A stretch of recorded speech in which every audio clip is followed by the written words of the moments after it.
दोस्तों, एक छोटी सी घटना, एक मामूली सी बात और फिर देखते ही देखते वही बात एक ऐसी भयावह सच्चाई में बदल जाती है जो न सिर्फ एक परिवार की दुनिया उजाड़ देती है बल्कि पूरे समाज को झकझोर कर रख देती है।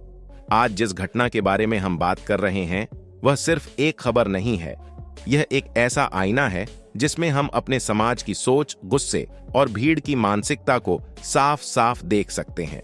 लेकिन इस पूरी घटना के बाद सबसे बड़ा सवाल यही बन गया है, आखिर आगे क्या होगा? क्या आरोपियों को फांसी होगी? क्या अदालत इतनी सख्त सजा दे सकती है?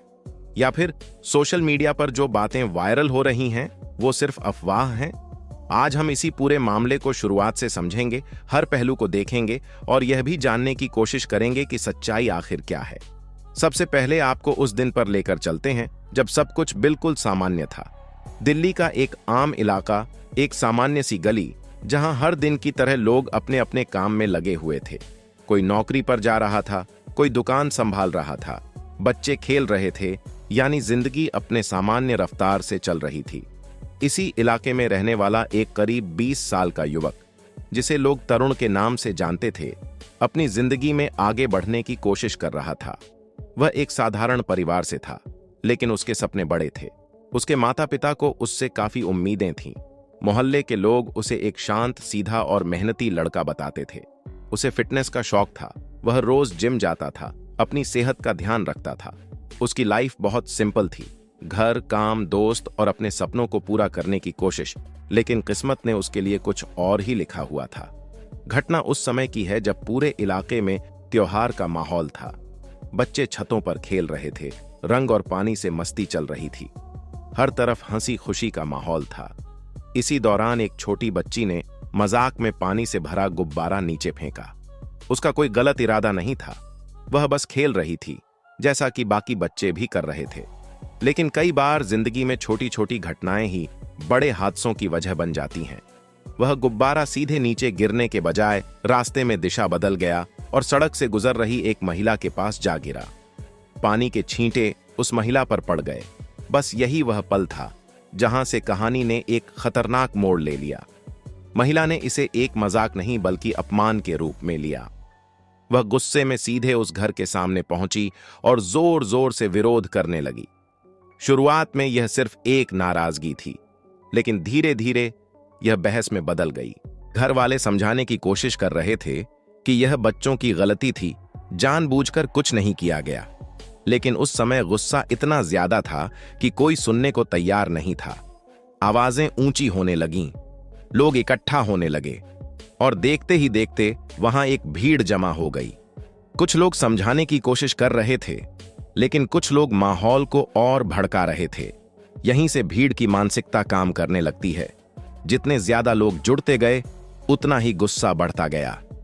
अब यह सिर्फ दो लोगों के बीच का विवाद नहीं रहा था, बल्कि एक समूह बन चुका था जहां हर कोई अपनी अपनी राय दे रहा था। इसी बीच तरुण को फोन किया गया कि उसके घर के बाहर झगड़ा हो रहा है। वह तुरंत वहां पहुंचा, लेकिन उसे शायद यह अंदाजा नहीं था कि वह जिस जगह जा रहा है वहां उसका सामना सिर्फ एक विवाद से नहीं बल्कि एक बेकाबू भीड़ से होने वाला है। वह भीड़ के बीच पहुंचा और मामला शांत कराने की कोशिश करने लगा। उसने समझाने की कोशिश की, बात करने की कोशिश की, लेकिन अब बहुत देर हो चुकी थी। बहस अचानक हिंसा में बदल गई। कुछ लोग आगे बढ़े, पहले धक्का मुक्की हुई, फिर मारपीट शुरू हो गई और देखते ही देखते कई लोग एक साथ उस पर टूट पड़े। वह अकेला था और सामने कई लोग। उसने खुद को बचाने की कोशिश की, लेकिन भीड़ का गुस्सा अब नियंत्रण से बाहर था। लात, घूंसे, डंडे, हर तरफ से उस पर हमला किया जा रहा था। कुछ लोग यह सब देख रहे थे, कुछ मोबाइल से वीडियो बना रहे थे, कुछ चिल्ला रहे थे, बस करो। लेकिन कोई भी उस हिंसा को रोक नहीं पाया। यही भीड़ की सबसे खतरनाक सच्चाई होती है, जब हर कोई मौजूद होता है लेकिन जिम्मेदारी कोई नहीं लेता। कुछ ही मिनटों में तरुण जमीन पर गिर गया, लेकिन कहानी यहीं खत्म नहीं हुई। जब वह गिरा तब हमला और तेज हो गया। भीड़ को लगा कि अब वह कमजोर पड़ चुका है। यह हमला अब सिर्फ गुस्से का नहीं बल्कि एक बेकाबू हिंसा का रूप ले चुका था। आखिरकार कुछ लोगों ने हिम्मत जुटाई और उसे वहां से निकाला। उसे तुरंत अस्पताल ले जाया गया। डॉक्टरों ने पूरी कोशिश की, इलाज शुरू किया गया, लेकिन उसकी हालत बेहद गंभीर थी। अगले दिन जो खबर आई उसने सब कुछ खत्म कर दिया। तरुण अब इस दुनिया में नहीं रहा। यह खबर जैसे ही उसके परिवार तक पहुंची, वहां मातम छा गया। मां का रो रो कर बुरा हाल था, पिता सदमे में थे, पूरा परिवार टूट चुका था। एक पल में सब कुछ खत्म हो गया। इसके बाद पूरे इलाके में गुस्सा फैल गया। लोग सड़कों पर उतर आए, नारे लगाए जाने लगे। दोषियों के खिलाफ सख्त कार्रवाई की मांग होने लगी। पुलिस ने तुरंत एक्शन लिया। एफआईआर दर्ज की गई, कई लोगों को हिरासत में लिया गया, जांच शुरू हुई। लेकिन असली कहानी यहां से शुरू होती है, सोशल मीडिया की। जैसे जैसे यह मामला वायरल हुआ, वैसे वैसे इस पर तरह तरह की बातें फैलने लगीं। किसी ने कहा सबको फांसी होगी, किसी ने कहा अदालत ने फैसला सुना दिया, किसी ने दावा किया बस कुछ दिनों में सजा मिल जाएगी। लोगों ने इन बातों को बिना जांचे परखे सच मानना शुरू कर दिया। लेकिन सच्चाई क्या है? सच्चाई यह है कि अभी तक इस मामले में कोई अंतिम फैसला नहीं आया है। न किसी को फांसी की सजा हुई है, न ही उम्र कैद। मामला अभी अदालत की प्रक्रिया में है। भारत में कानून एक तय प्रक्रिया के तहत चलता है।